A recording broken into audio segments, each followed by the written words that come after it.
Ignition sequence start. 6, 5, 4, 3, 2, 1, 0. All engine running. We have a liftoff. Liftoff on Apollo 11. Hello, this is Drawing with Fountain Pens.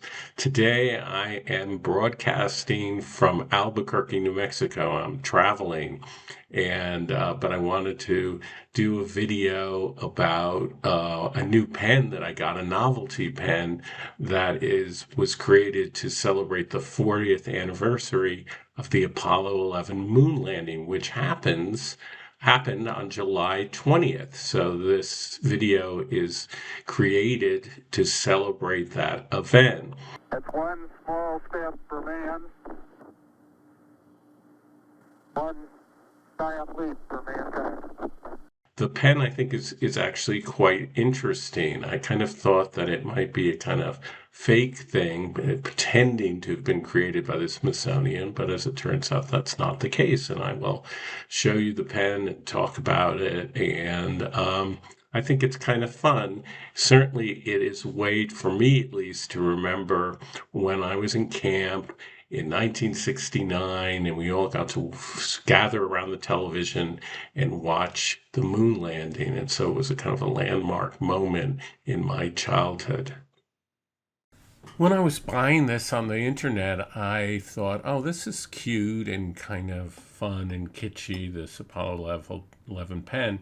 I assumed that also it was kind of a fake, that, somebody for the 40th anniversary had sort of put this together and sold this and, somehow had used the Smithsonian name. But after doing some research on the web, I found out that, in fact, it was advertised in 2009 to celebrate the 40th anniversary in Smithsonian Magazine, of all places. And you could order it for $59.95 by sending away to the Smithsonian Institution, which happened to be in this address in Long Island, not in Washington, which is, where they were selling this. I also using something called the Wayback Machine, which is a wonderful website that captures old websites. I was able to find that there had been a website that the Smithsonian ran where you could get various pens, and I was able to go back to 2009, and indeed there was an advertisement there too for this pen. So even though I thought this certificate of authenticity seemed a little suspect, it turns out that it is authentic, in that it was authorized by the Smithsonian as a way, obviously, to make money and celebrate the 40th anniversary. And, that's kind of cool. And certainly for $25, something that in 2009 was selling for $60 is not so much of a bad deal. Clearly, my guess is that they didn't sell the pens. They didn't sell so great. And somebody who's selling these on eBay has bought up a huge supply of them. I don't have the Monte Grappa pen, which is made to look like the actual spaceship, and is, I think, much cooler than this. But it originally, I think, cost something like $400, and you can see that sells somewhere in the $250 range. That you can see you can buy that. This seems like a better deal, and there's something sort of, I don't know, as I say, kind of direct and honest about what this does in terms of the way it just sort of has all over it, what it's supposed to be. I'm not going to draw with this pen because I really don't think the nib is a good nib that I would ever draw with. And to be honest, I don't think it's a great nib to write with.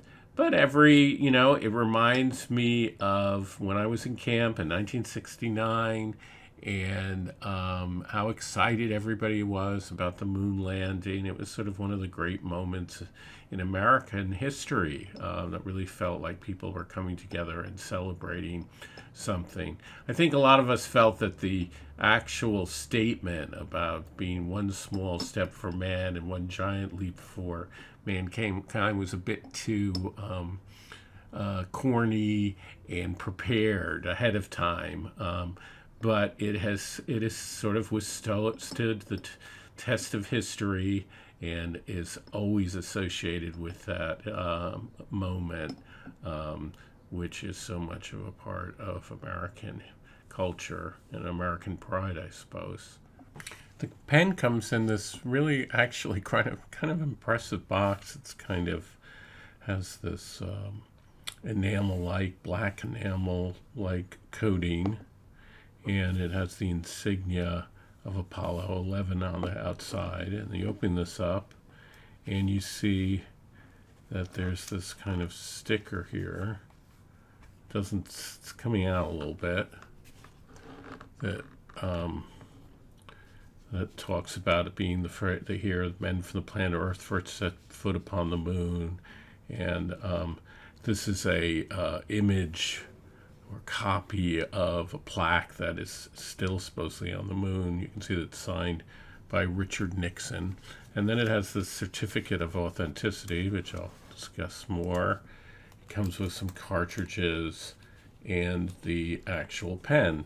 So given the fact that this whole thing was only around $25, this is kind of impressive. On the bottom, it has this sort of felt bottom too. So, it's kind of nice. So this is the pen itself. You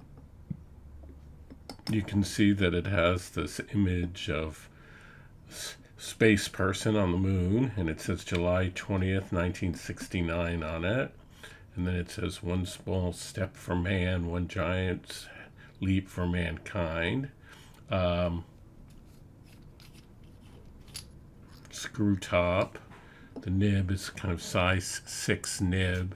It says that it's steel. It says that it's made in Germany.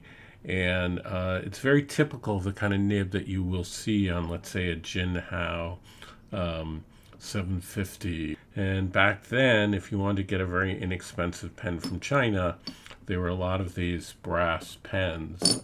Here's one. This is the X450, a very similar weight pen to what you're getting in this anniversary pen. On the ring on the cap, it actually says Apollo 11. One thing that I have not seen on these Chinese pens is that when you post it, it actually has a screw here. So when you post it, this screws on, and that means that it posts very, very securely. However, it's a pretty heavy pen. So that's something to keep in mind if this is the kind of pen that you're going to be writing with a lot. If you compare it to the Jinhao 450, another difference is that it does have this kind of big step up in terms of the screw on. And so if you're holding the pen, and, I could see it's actually not so bad, but I could see how this might bother you when you're writing, that's kind of awkward the way this is. Now the pen comes with a converter, and it comes with international cartridges. I have it with the converter, and like a lot of Chinese pens, once I inked it up, it writes fine. I mean, it writes. It's not a great nib by any means, but it immediately writes, and it's reliable in that way. Chinese pens always seem to me to write reasonably well. You never have problems with them from that standpoint. They might not be the nicest nibs in terms of being smooth, but they're usually reliable. Posted, the pen is 47.6 grams, which is pretty heavy.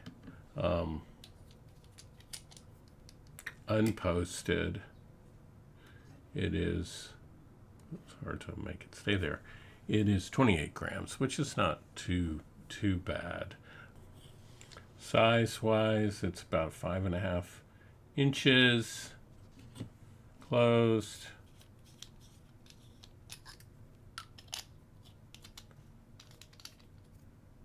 And posted. It becomes quite large, 6.25 inches. But it's quite a heavy pen, so I don't really recommend posting it. I'm not going to do a writing sample. You're going to have to take my word for it that it writes, but not very well. It's a bit scratchy, a bit dry. But this isn't a pen really for writing. It's a pen to remember that amazing time in 1969 and those heroic astronauts. Okay, Neil, we can see you coming down the ladder now.